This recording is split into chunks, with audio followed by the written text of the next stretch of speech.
Bom, pessoal, tem umas 2 semanas rolou uma enquete aí nos stories de qual assunto poderíamos falar e tentar aprofundar um pouco mais nas próximas publicações.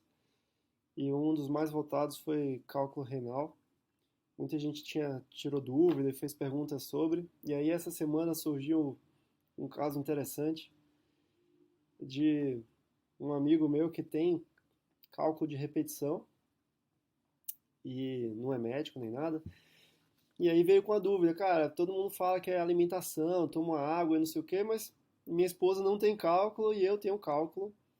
E aí eu queria entender por que eu formo e ela não forma se a gente basicamente tem a mesma alimentação, né?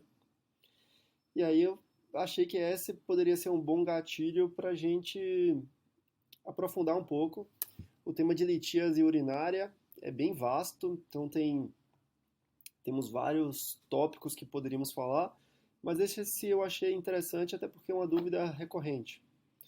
Então, quando a gente fala de litíase, todo mundo acha que simplesmente o cálculo surge, e na verdade não é bem assim. É um processo gradual que vai acontecendo, e isso acontece na parte de drenagem da urina que fica dentro do rim. Primeiro, algumas substâncias que estão em excesso na urina começam a se juntar, formam pequenos cristais, esses cristais vão se agregando até que ocorra a formação do cálculo propriamente dito. Na evolução desse processo, existem alguns fatores protetores, e esses fatores protetores, eles podem reverter esse processo. Então, da nucleação para a formação de cristais, eu posso ter a ação de alguns fatores protetores que simplesmente dissolvem esses cristais. A mesma coisa no processo de formação dos cristais para que os cristais se juntem. Eu também posso ter a atuação de alguns fatores protetores. Ou mesmo esses cristais podem ser eliminados ainda do ponto de vista microscópico. Então a pessoa faz lá ultrassom, tomografia, qualquer outro exame para fazer o diagnóstico e não acha nada. E aí faz o exame de urina, aparece lá cristais de oxalato de cálcio, cristais de ácido úrico e por aí vai, tá?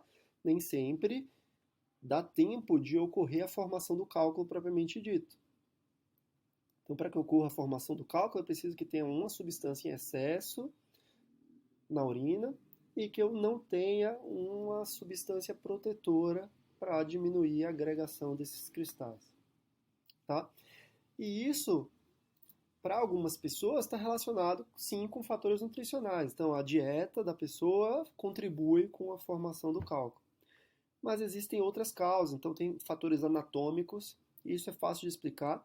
Imagina que o rim ele deveria ter uma posição de drenagem, e digamos que ele tenha uma posição que facilita que a urina fique depositada por mais tempo dentro do rim, pode ocorrer simplesmente a formação do cálculo naquela área de depósito.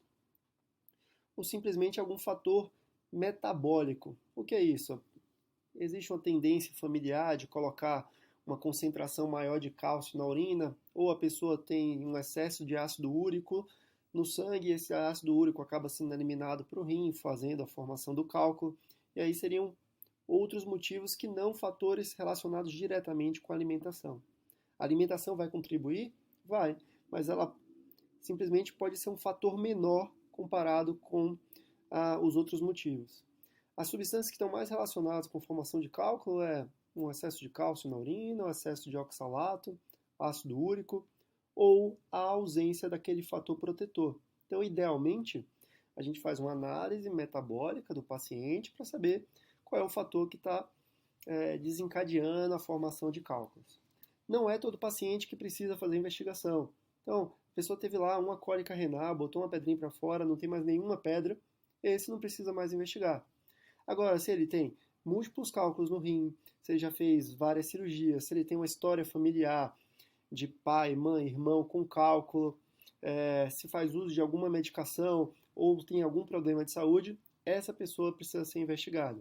Na hora que a gente faz a investigação, a gente faz a dosagem de substâncias na urina e no sangue, tenta descobrir qual é o fator que está em excesso, para poder fazer aí sim um trabalho preventivo, utilizando a alimentação e, em alguns casos, utilizando algumas recomendações específicas para aquele paciente.